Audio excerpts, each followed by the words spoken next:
ঈদ মোবারক। দেশ ও দেশের বাইরের থেকে যারা দেখছেন সকলকে জানাই আন্তরিক অভিনন্দন। প্রিয় সংগ্রামী শহীদ, ঈদুল আজহারের শুভেচ্ছা জানাচ্ছি আপনাদের। আজকে একটি বিষয় কিছুক্ষণ আগে আমি দেখলাম, যেটি আসলে এমনটা হবার কথা নয়, কিন্তু হয়তো উনি সততার কারণে হয়তো এই বিষয়টি আসলে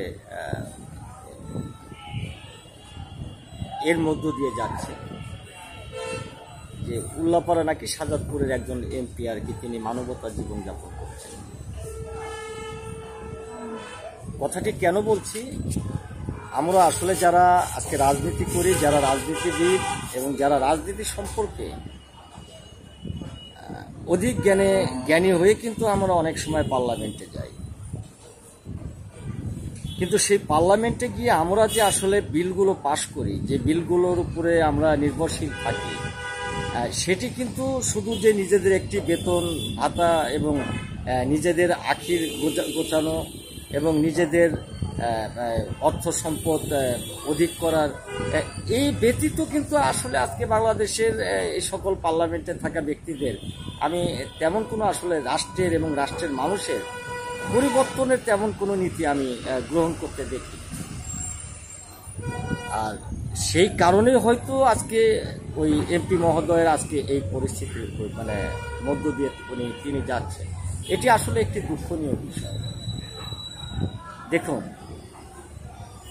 আমরা যদি যেটি মনে করে থাকি যে বাংলাদেশের রাজনীতির ক্ষেত্রে আসলে আমি এবং আমরা কোন ধাপে আসলে আমরা চলছি এবং কোন ধাপে আমরা যাচ্ছি এবং আমাদের আসলে ওই গঠনতন্ত্র কী এবং আমরা দেশের কোন গঠনতন্ত্রকে আমরা প্রতিষ্ঠা করব এবং প্রতিষ্ঠিত করার জন্য সেইভাবে কাজগুলো করব, যে সেই ধারাবাহিকতাগুলো যদি আমরা আসলে বজায় রাখি এবং সেই বজায় রাখার মধ্য দিয়ে কিন্তু আমার কাছে যেটি মনে হয় যে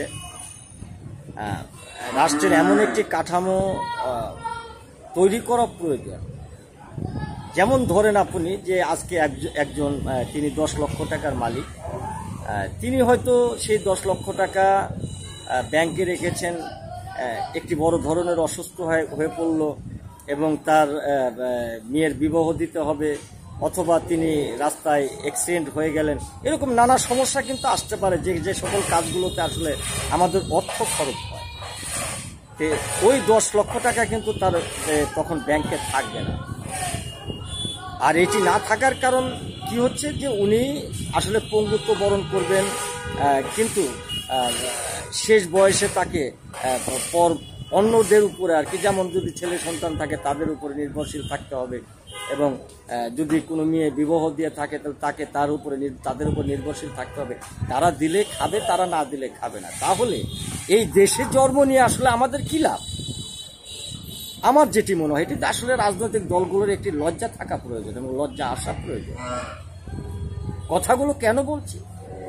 কেন রাষ্ট্র বলছে যে তুমি গণতান্ত্রিক প্রক্রিয়ায় এই রাষ্ট্র পরিচালনা করো। এখন সেই গণতান্ত্রিক ধারায় যদি আমি যাই, বিশেষ করে যে মৌলিক 7টি জিনিস মানুষের লাগে যেটি, এবং সেই 7টি জিনিসের দায়িত্ব কিন্তু রাষ্ট্র নিয়েছে।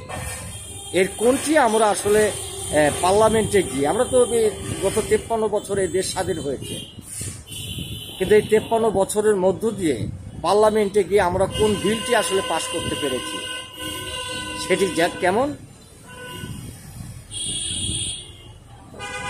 যে খাদ্য, অন্ন, বস্ত্র, চিকিৎসা, শিক্ষা, বাসস্থান, এটি নিশ্চয়তা রাষ্ট্র দেবে। তাহলে এটি নিশ্চয়তা যদি রাষ্ট্র দেয়, এখানে কি হবে? হ্যাঁ, কিছু সিস্টেম কাঠামো থাকতে পারে যে একজন 1000 কোটি টাকার মালিক তিনি হয়তো রাতারাতি 10,000 কোটি টাকা হতে পারবে না, তাকে আস্তে আস্তে এগিয়ে যেতে হবে। একজন 50 লক্ষ টাকার মালিক তিনি হয়তো রাতারাতি এগিয়ে যেতে পারবে না, তাকে ধীরে ধীরে এগিয়ে যেতে হবে।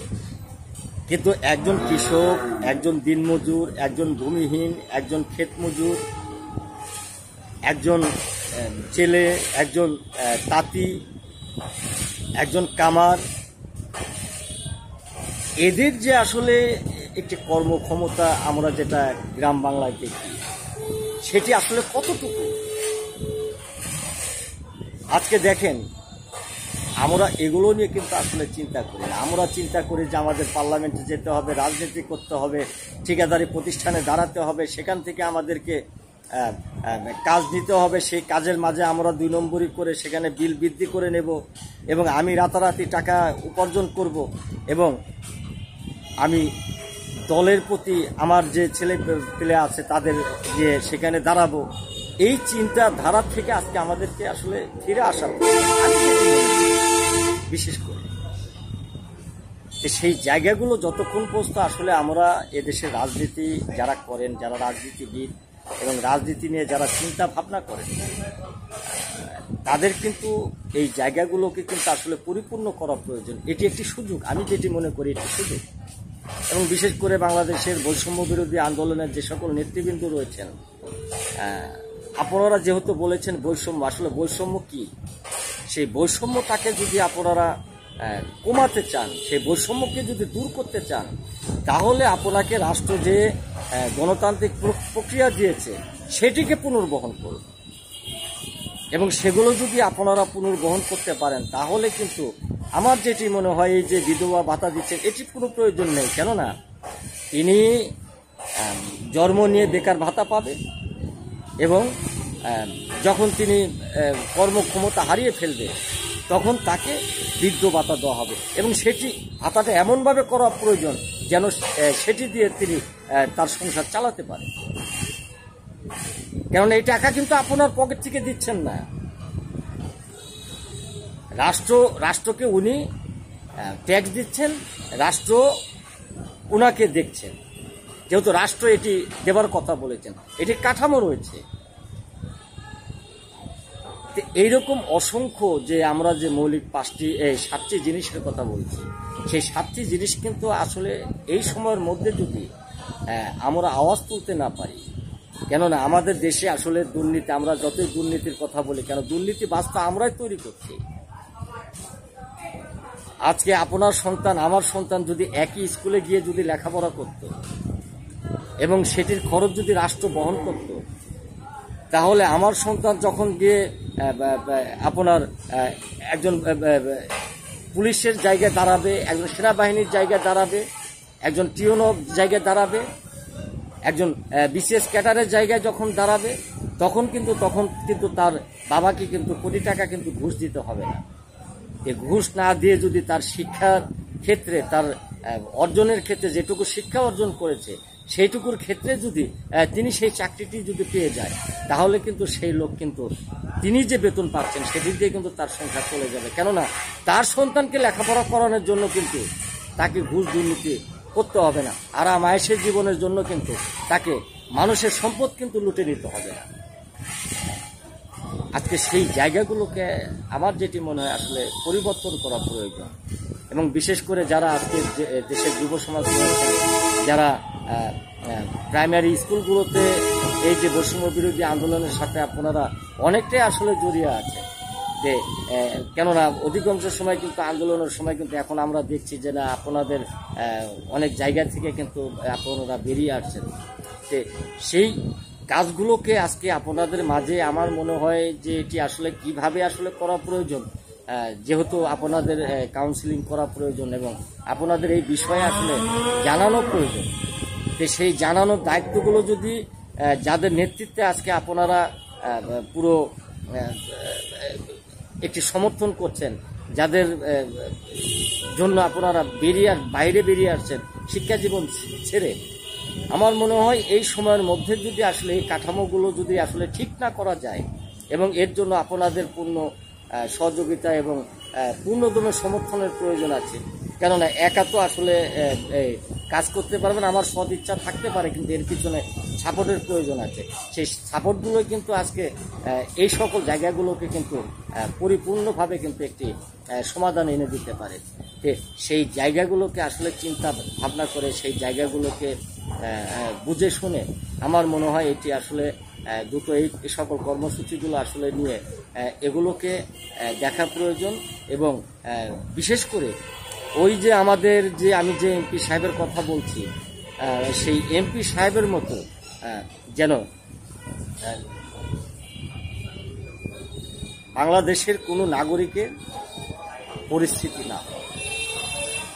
এবং সেই পরিস্থিতি একমাত্র যেহেতু রাজনীতি, দেশের রাজনৈতিক দলগুলো রয়েছেন, তাদের সাথে একটি সামঞ্জস্য, তাদের সাথে আলাপ আলোচনারও প্রয়োজন রয়েছে।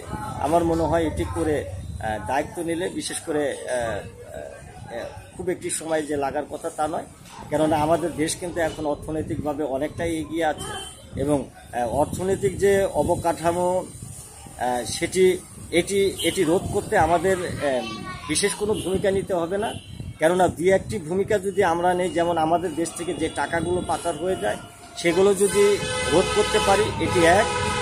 দুই হচ্ছে স্বচ্ছভাবে যে একজন ছোট অফিসার, একজন বড় অফিসার, মাঝারি অফিসার গণ যারা রয়েছেন তাদের যে দুর্নীতির একটি ব্যবস্থা, সেটি কিন্তু আমরা কিন্তু প্রতিটা এলাকায় কিন্তু এটি কিন্তু আমরা কিন্তু আমাদের চোখে কিন্তু পড়ে যায় যে উনি টিওনো সাহেব হয়েছেন অথচ 20 তলা বিল্ডিংয়ের মালিক হয়ে গেলেন, রাতারাতি হয়ে গেলেন। এগুলো কিন্তু আমাদের চোখে পড়ে। এই সকল জায়গাগুলোকে যদি আমরা আসলে পরিপূর্ণভাবে রোধ করতে পারি, আমার যেটি মনে হয়, আমি যে 7টি মানুষের মৌলিক অধিকারের কথা বললাম যে গণতন্ত্র দিয়েছে, এটি মনে হয় আসলে পরিপূর্ণ করতে খুব একটি সময় লাগবে না। এই দুটি জায়গা যদি আমরা লক্ষ্য রেখে যদি আমরা কাজ করতে পারি এবং এই দুটি জায়গার উপরে যদি আমরা বিশেষ করে জোরালোভাবে একটি পদক্ষেপ নিতে পারি, তাহলে আমার যেটি মনে হয় এটি করতে খুব একটি সময় লাগার কথা না। তো সেই দিকগুলোকে আজকে দেশের রাজনৈতিক দলগুলোর প্রতি আমার উদাত্ত আহ্বান থাকবে যে আপনারা এটি দ্রুত গ্রহণ করুন এবং বিশেষ করে দেশের যারা নাগরিক রয়েছেন তাদের শুধু নাগরিকত্ব নয়, তাদের এই মৌলিক অধিকারগুলো গণতান্ত্রিকভাবে দেওয়ার চেষ্টা করুন। সকলকে ধন্যবাদ।